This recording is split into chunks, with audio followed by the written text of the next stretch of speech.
Zigzag and One, a place where we honestly discuss how to navigate the zigs and zags in our crazy lives. Expect heartwarming stories, some laughter, and maybe a few tears as we embrace life's challenges and choose joy over a momentary defeat. Today, we will hear from someone whose life has had some unexpected turns, but chose to keep moving forward. What did they learn? Some valuable life lessons.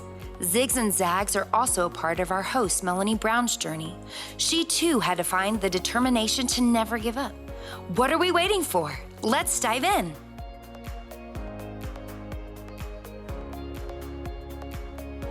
Welcome to the Zigzag and One podcast. I'm your host, Melanie Brown. I absolutely adore our two sons. Seeing them thriving and enjoying life and being responsible and pursuing their passions as young men is a true joy. Having them was indeed a gift from God. My guest Samantha Morgan wanted children, but after years of infertility, she and her husband sought God's direction for having the family they dreamed of. I invited Samantha to share her story as we approach National Infertility Awareness Week. Y'all, expect to hear her voice to quiver. The journey she traveled to hear her children call her mom was an emotional one. That emotion is understandable to those of us who know our children are God's best gift. It even says that in Psalm 127:3. Samantha is a wife to Michael, mom to Rush and Hope. Those two children are the best part of Sam's story. She's an author and speaker who desires to spread awareness about infertility, as well as encouraging and supporting those who are now walking in those same shoes. Please join my conversation with Samantha Morgan.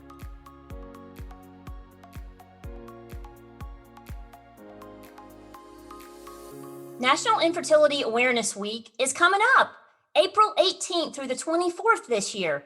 Because I know this is a tough topic for women and men alike, I invited my friend Samantha Morgan to share her experiences with infertility and adoption. Her memoir, Miraculously My Own, it details the deep emotions she felt with not being able to conceive and then the journey to adoption. Welcome, Samantha. Hello, Mel. Thank you so much for having me. It's so good to see you, my friend. Yes. All right, I want us to start with some basic facts about infertility. It is a disease of the reproductive system, and it was interesting to me because I learned that it affects men and women equally. Something is preventing the woman from becoming pregnant during that 12-month or longer period. And 1 in 8 couples experience infertility, which equates to over 200,000 cases in the U.S. per year. Those were some facts that I just really honestly didn't know. Yeah, it's amazing how many people, especially when I started talking about infertility, have struggled with it themselves. You know, doctors won't help you until you've struggled to get pregnant for a whole year. And that's a long time. Yeah, that's a long time to worry and wait and think something's wrong with you before your doctor will take you seriously about it. And we had nothing compared to your story, but we did experience a period of time where we were unable to conceive and ended up using some fertility drugs. But you're right, that year-long period feels like 15 years because every month is just this devastating blow. At least it was for me, not be pregnant when that was something that we really wanted. We wanted to have children. When you don't know what's ahead is where fear builds up. Yes. So let's talk about your story. You and your husband, Michael, you guys wanted children. And how long did you try before you realized, hey, this is not going the direction we want? Yeah, Michael and I, we talked about everything before we got married, down to whether we wanted children or not. But the one thing I don't think anyone anticipates is if you won't be able to have children. Correct. And so that was not even on our radar that we might have problems. We are completely healthy individuals. I never even imagined not being able to have children. We kind of waited for that 2-year mark after we were married to decide to start trying. And It was not happening for us. I really went to the doctor first to figure out if something was wrong with me. Because once you get off of that birth control, you have that time period where they kind of, your body's trying to figure stuff back out. Right. And my body was a wreck. So I tried to really figure out if something was wrong with me. But we tried for 2 to 3 years before we really decided we've got some issues. In that, seeing fertility doctors, having fertility medication. And it kind of all ended with our fertility doctor saying, the sun and the moon and the stars are going to have to align before you two get pregnant. Those were hard words to hear, I'm sure. Very harsh words. Very harsh words for someone who was sitting there hoping to do another cycle, expecting that God was going to make this happen. So talk about some of the emotions that you had during that time, because I'm sure there's going to be some listeners who are hearing what you're saying and they haven't been there themselves, and they don't understand the anguish and the grief and the guilt and shame even that's associated with not being able to get pregnant. So talk about that for a minute. Studies have found that the emotional stress that comes with infertility is compared to that of cancer and cardiac patients. Wow, I've not heard that. But it's an invisible disease. Everyone else thinks that you should be okay. I think above all emotions, the feeling of worthlessness and guilt, just you're not worthy to have what everyone else has. Oh, goodness. Really sinks in. And so I went through so much guilt. Just God put me on earth to multiply. I'm supposed to be able to have children. Guilt that I couldn't give my husband children that he wanted. There's just so much guilt that comes with infertility. That's just not fair. Guilt is for those who are guilty. Correct. And who have done something wrong. It should not be combined with a medical diagnosis. Wow. Talk about, in your book, one of the things that I appreciated was that you became vulnerable and you went to your friend Joy and you talked about the feelings that you were having on the drive home. What you shared was just, it was a question that it really gripped me because it does put things in perspective. You said, or you wrote, do I want to be pregnant or do I want to be a mom? Tell me about that question in that moment. Yeah, I really had to have a heart change going through all of the guilt and all of the depression. And, when you think about pregnancy, it's going to last 9 months. Yes. But being a mother lasts a lifetime. Yes, it does. Yeah. So I really just wanted to be a mom. I wanted to nurture a child. I wanted to be needed. And so, yeah.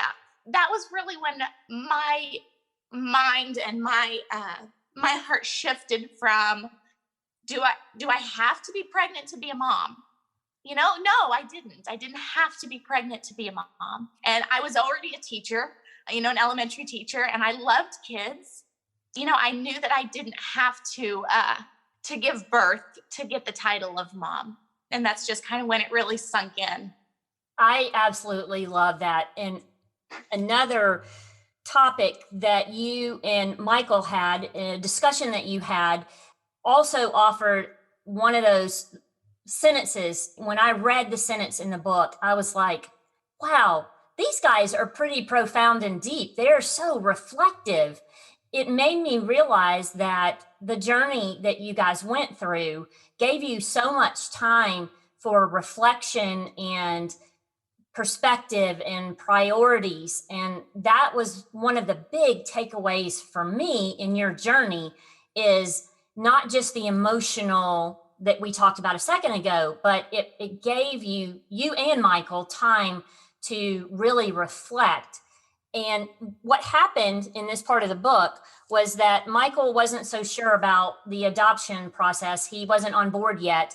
And he had coincidentally a meeting with your insurance agent, Tim.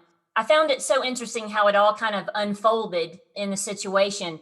Tim's adopted daughter was there at the office, and Michael came home after meeting with Tim and meeting the daughter, and he was all wound up and excited. And it was like a pivotal thing. It was a life-changing moment. In the conversation that you had after that, Michael said, there are worse things than not having children. And you responded, there's worse things than not having children, like not having parents. Yes. Could you imagine? Well, and it really, honestly, as I'm reading that, it was heartwarming to see how God allowed that meeting between Michael and Tim and Tim's daughter being there. What made me stop and actually do a reread was your comment, like not having parents. Because I think so often, I know even when we were in our short period of not being able to conceive, it was all about us wanting children. Mm-hmm. You brought out the idea about the perspective from the children and not having parents. It really did make me stop for a good bit and just really think about it from that perspective. So that was one of my favorite parts of your book. Yes. Well, and Michael was absolutely not on board with adoption. So going through, the infertility aspect, and then also having your husband, and I know there are some listeners out there that are in this position where their husband is not on board with adoption, because it's so much easier for us as women. I can mother anything, you know. God called Eve the mother of all living, not all children, all living. And so it's so much easier for us as women to mother anyone, but it's so much harder for our husbands to really grasp what that would look like. The first sentence of my book is Michael saying, I don't want someone else's problem. That's how much he was not on board with adoption at first. So really meeting Lizette, Tim's daughter, was really, I had been praying for God to have a divine appointment for him.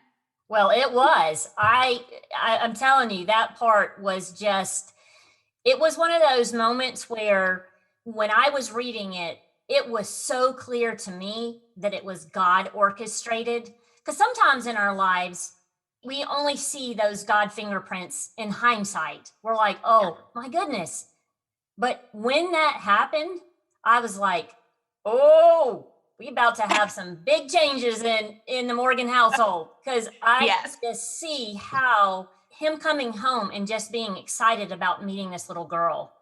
I could almost see his face. And I don't even know your husband, but I could just picture the excitement on his face. Yes. And he talked about her and we went and had dinner with them. And he was just so excited after that to see what adoption could look like. Sure. And, and going back to the infertility aspect of it and the guilt that comes with it, I don't want people to feel guilty if they're sitting there and they think, I don't want to adopt, because there's guilt there too, because people go, when you're going through infertility, people will say, oh, just adopt. Easy. Not easy. And that comment is so hurtful, because all you want, you have to grieve the dream that you didn't get before you're ever ready to adopt. So saying to someone, oh, you can always adopt, is the most unhelpful comment to someone going through infertility that you could ever say, because adoption is, one, it's not easy.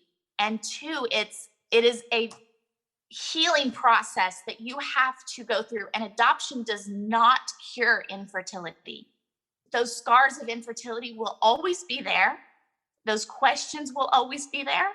So I don't want to put more guilt on someone sitting at home listening, thinking, well, I'm not ready to adopt, or I don't want to adopt, because God has put something on their heart that they know and they believe the promise. Abraham believed the one who gave the promise. He believed that God was faithful. I talk to women all the time who are going through infertility, and I'm like, don't feel guilty if you still want to continue trying. I did not want to keep trying. God brought me to a point where I was done with doctors. I was done with shots and getting poked and prodded and all of that stuff. I was done. So after that point, getting to the point of I'm finished. Now, what do you want me to do with this, God? That's the point that people have to get to. And if you're not there, then you're not there. If you choose to do IVF in vitro, then that is the path that God wants you to go through. That wasn't for us. So back to this feeling of guilt, we have to let this guilt go, because even after we decided to adopt, there was more guilt that piled on. Well, why are you adopting from Russia? Why don't you adopt from the US? All I can say is when God puts something on your heart, you are to follow through with it. Yes. And just from an outsider's view, other people are not walking in your shoes. No. They have no idea of all the different things that are playing a part in that decision. I get frustrated, and not just in infertility or adoption, in any kind of situation where people jump in and tell you things or suggest things or question you when they just really don't know. And I think we have to be really cautious about doing that. You're curious and you're well-meaning, but oftentimes, as you said earlier, it can be very hurtful when people ask questions or assume things about your journey. Yeah. And it's okay to say, I'm sorry, I don't know what to say. Yeah, that is always a good thing. I interviewed a woman several years ago, and she lost a child. And she said, I would rather the person just say, I'm sorry, I don't know what to say, but I love you and I'm here for you, and just hug her. Yeah. And she said that was far more helpful than trying to have some sort of lengthy conversation, because that's not really what she needed right then. Right. Or profound words, or I know a friend who has a friend who got pregnant after they adopted. I hated those comments. I bet you did. There was a long portion of your book that talked about your journey of adopting a little boy and a little girl from Russia, how all that worked out. You could tell many, many details, and you do share that in your book. And it was very, very interesting talking about all of that. But if you could give us just a brief snapshot of that part of your journey. When we finally decided to adopt, Lizette, that Michael met, was adopted in Eastern Europe. So that's kind of where God kind of took us. And when we decided to adopt from Russia, we were matched with a brother and sister. We wanted to get 2 kids. Michael said, let's get 2 and be done. And we applied for 2 children, filled out the visas, all the government paperwork that goes with it. We were matched with Yegor and Christina, who were brother and sister. And so we met them. We flew over there. We met them. We fell in love with them, played with them, showed them things that they had never seen before, like bubbles and sunglasses and all kinds of things. And right before, 2 days before we fly back to court in Russia for them, our agency called us, said, I'm sorry, but the aunt wants Yegor and Christina, and you won't be able to adopt them. She would win in court. We don't have any other children for you to see right now, but you still have to come to Russia to appear in court to stop their adoption because it's gone so far. I was absolutely devastated.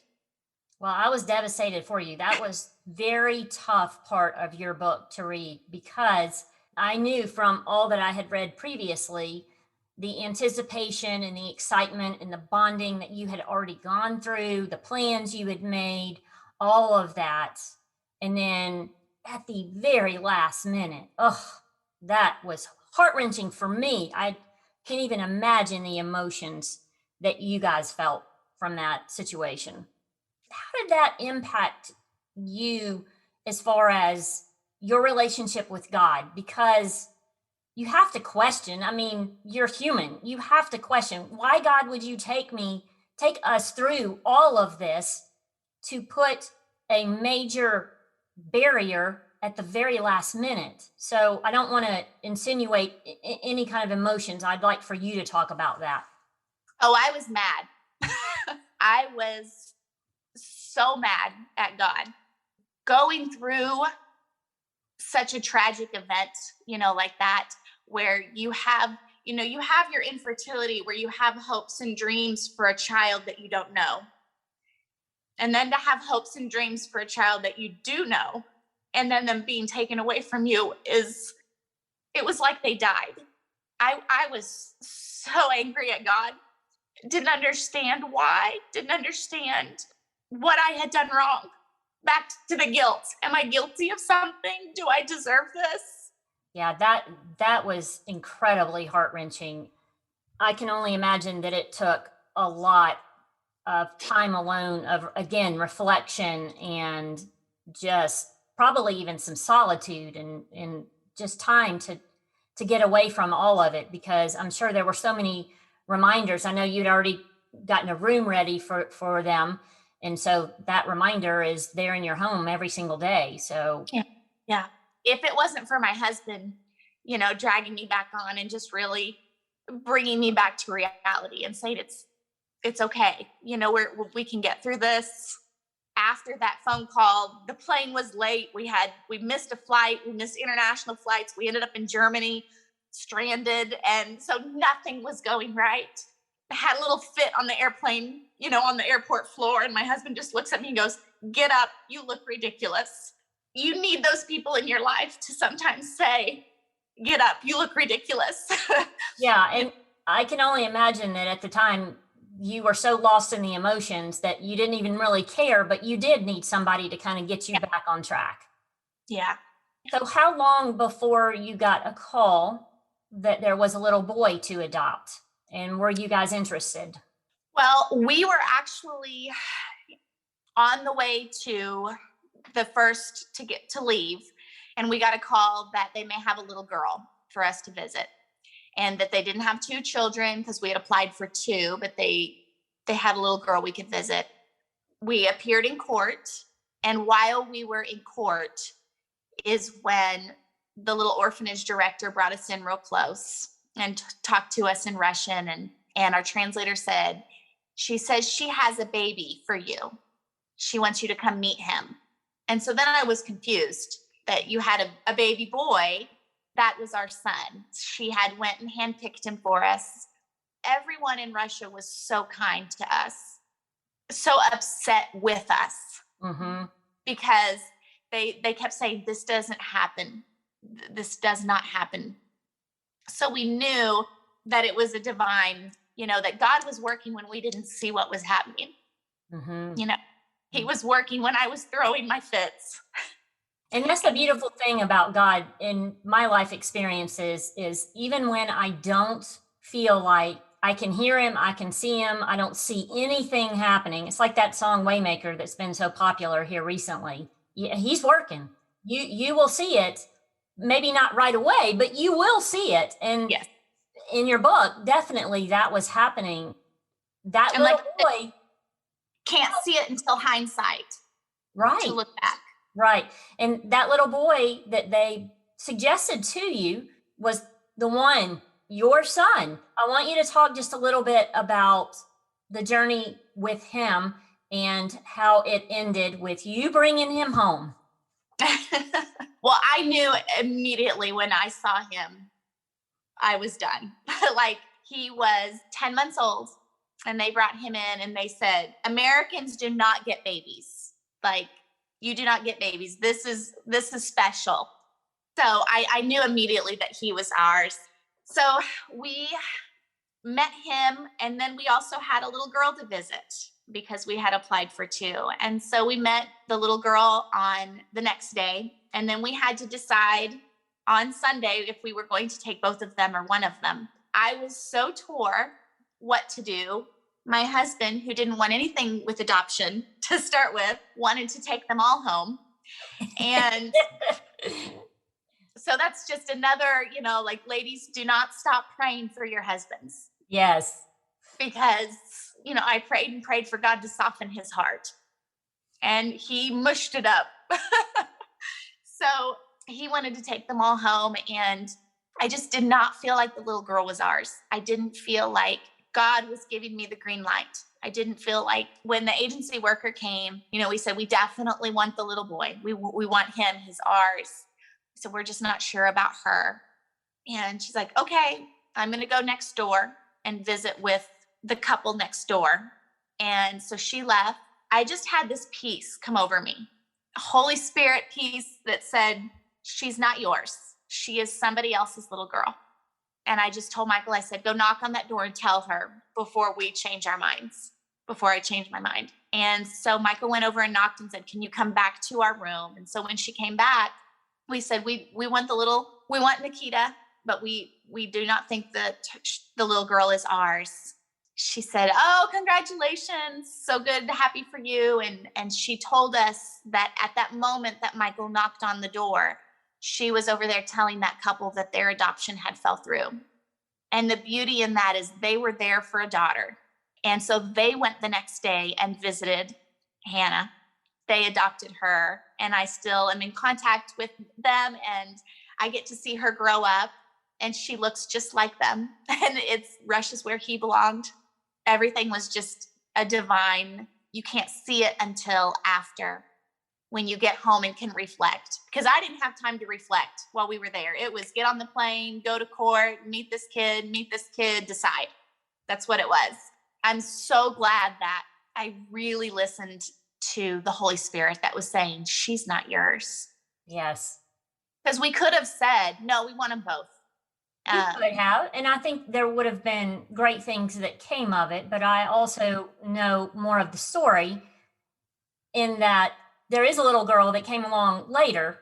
It wasn't time for you guys to have the little girl. So I want to make sure the listeners know that if you want to hear more of the details about the adoption journey for the two that were not adopted, and then also the little boy that they did adopt that they named Rush, you can check that out in Samantha's book. I want to fast forward a little bit and talk about, you went through a period of time where you had Rush, and then you decided we would like to adopt again. And so I know that there was a journey there as well. Share what you can about that. Well, once we got Rush home, I was happy as could be. I was loving having him home. And actually, when he turned 4, I had stepped away from teaching to be able to stay home with him before he went back to school. Our house kind of ended up the house that had an extra bed. If there was a teenager that needed a place to stay, or if I had taken one of my 8th graders home with me as a kinship placement in foster care for a period of time. So I was very content in what God had for us, and mothering as God would have for me. But I knew there was something missing. When all the teenagers left, Rush was 4, and he said, Mom, when am I going to get a brother or sister that doesn't leave? Wow, that's a profound statement. Yeah, for a 4-year-old. Exactly. Yeah.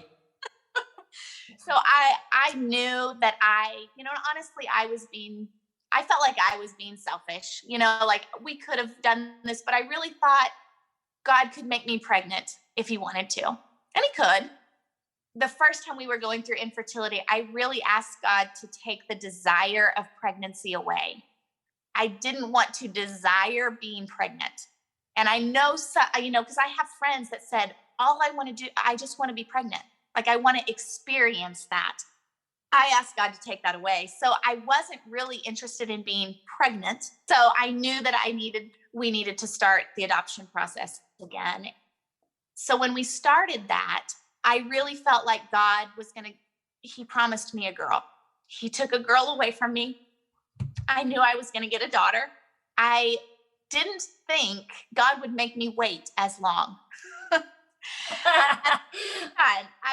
Samantha, come on now. We know that God puts us through long periods of waiting. Oh, I know. But I thought, no, God won't do this again to me. But I did, I prayed for my daughter, and I prayed that God would give her as an amazing story as Rush has. And when you pray things like that, you should expect things like that. Yes, indeed. Be careful what you pray for. Exactly. So while we were waiting, the span of just under 2 years is how long. Rush was sick. They're 6 years apart. So in that waiting period, all of the emotions of infertility came back because I was waiting for a child I didn't know. And, and I would probably say, some women are going through secondary infertility where they have their first child, and it may even be that they had a biological child that they were able to conceive the first time, but now they're having secondary infertility. And all of the emotions are just as raw and just as real as the first time going through it. The stages of grief, you go through denial. Is this really happening again? Then you go through anger. I'm angry at God all over again when I know he came through for me last time, but I'm still going to be angry because I'm human. And then we start to bargain, and then the depression sets in. And that is really where I stayed, is in this state of depression for a very, very long time. Probably long enough that I should have sought help, professional help. But I got to the point after a year of waiting and wondering why. When you adopt domestically, it was hard because you make a profile of your family. You make a book, and the birth mother chooses you. Okay. And you think that's beautiful. They get to choose where their child goes. And it is beautiful. But for all of those profile books that do not get chosen, for the 5, 10, 15 other couples, that mom looked at the book and said, "You're not good enough." And you got to know over and over and over again. It is like going through your infertility every cycle and getting, nope, not this time. You're adding in rejection. Yeah. Again, something that I had never even thought about because we didn't go that route. And so the emotions that you have discussed today have been very eye-opening for me. Gives me a greater sense of compassion and empathy for someone who's going through all of this, because I did walk with a friend who did a international adoption from Guatemala, and I remember some of these things, but about the domestic, I honestly wasn't aware of that. And I can only imagine the rejection that you felt. Yeah, rejection and guilt. Why am I not good enough? What's going on here? But it did end on a great note, because you and Michael now have a beautiful girl that you call Hope. Tell me about her. We did. Yeah, it was about Christmas time, and God gave me her name in a Christmas song. I heard it on the radio, and it sang, "Hope is Born." I knew that was going to be her name. Going through the months leading up to, God really shook me and said, "I am the same God yesterday, today, and forever. I am the same God that brought your son home, and I'm the same God that's going to bring your daughter home." The whole time, I really felt the month of October was important, that she was going to come in the month of October. After going through, after you get through the depression, you have acceptance. I said, "Okay, God, again, what do you want me to do with this?" Michael was ready to do another international adoption. And so we kind of changed gears to do another adoption. We had filed the paperwork. We had filled out the application, sent the first fee off. And 5 days later, I get a phone call from our first adoption agency that we used with Rush. Didn't know we were trying to adopt again. And she said, "Are you guys interested in adopting again?" And I just laughed and said, "Yes, we are." And this was the circumstances. And she said, "Well, we had a couple come in and we thought of you and Michael. Do you have a book that we could show them?" Like God always does, he has an amazing story planned out.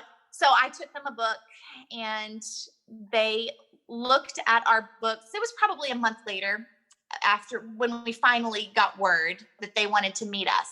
And so we went and we met Hope's parents, and it was totally different scenario than Rush. It was just a beautiful, most awkward experience I've ever had. But I walked in and her birth mother just got up and met me halfway and hugged me and said, "You guys are perfect." And after all of those months of questioning and guilt and the rejection that you felt, that had to have been just the most amazing experience. Yeah. Yeah. And, in hindsight, you can't see God working sometimes. My faith, my lack of faith, the little faith that I did have didn't move God, but it allowed me to look back and see God moving, because we just have to have faith of a mustard seed. It doesn't have to be big. Absolutely. But I had, yeah. So Hope was actually born September, but circumstances had it where paperwork didn't get filed, didn't get signed. And so we actually didn't go to court to make it official until October. So I got my October baby. It was an amazing story. Both of my children have just amazing stories. Yes, they do. Tell me quickly how old each of them are now. Rush is 10 and Hope is 4. Wonderful. And you get to be called mom. Yep. And that was the ultimate goal, like where we started. We talked about, was it more important to be pregnant or was it more important to be a mom? I wouldn't trade having infertility for it. That's a big statement, Samantha. That's a big statement.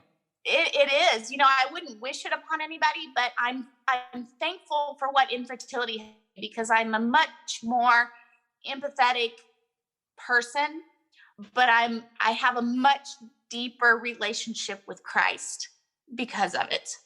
Yes. Let's talk about what your one takeaway is for the woman who desperately wants to have a child but is infertile. Oh, my one takeaway is get rid of the guilt. God sees you. He loves you. He has not forgotten you. And you have done absolutely nothing wrong to feel guilty over. Whatever, wherever, whatever path you're on right now, don't let it be guilt. Don't let that build up, because guilt turns into bitterness, turns into anger. None of this is your fault. Yes. And I believe that he has a plan, and that plan, that infertility may lead towards getting pregnant through other means, or it may be adoption, or it may be like you and I with teaching. It may be that you're mentoring young men and women, and that is your role as a mom, because there are many of the students that I have mentored over the years that I know that I'm not their mom, but I would claim them all day long because I absolutely love them to pieces. Or it could be even that you aren't going to be a mom in the sense of having children in any form of those things, but that still is a plan, and still God can use you in that way. Our identity is not shaped in being a mom or a dad. It's being that we are God's child, and that he loves us, and that he has accepted us and given us worth. It is not in being a parent. And absolutely. I think that's an important thing for all of us to remember, because sometimes even once we've become a mom, we can let that become our identity. And that's not our identity either. Some feel like they've lost their identity after they become a mother. When their kids go off to college and they have an empty nest. Yes. Absolutely. Well, Samantha, this has been amazing. It has been wonderful to hear you describe your story. It was very well written in your book, but to have you and see you face to face and get to talk to you about this has made it very informative for me. And it, again, has filled me with a lot of compassion and empathy, and things that I really, because I hadn't experienced, I just really didn't know.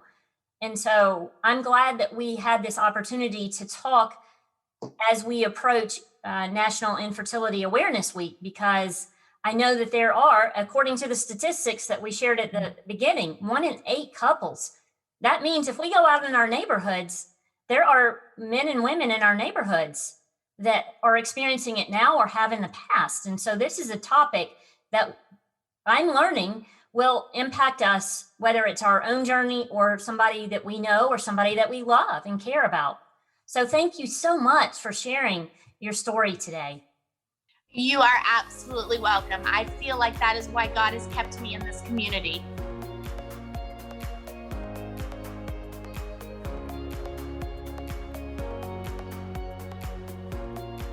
I love seeing God's fingerprints all over Sam's journey. How about you?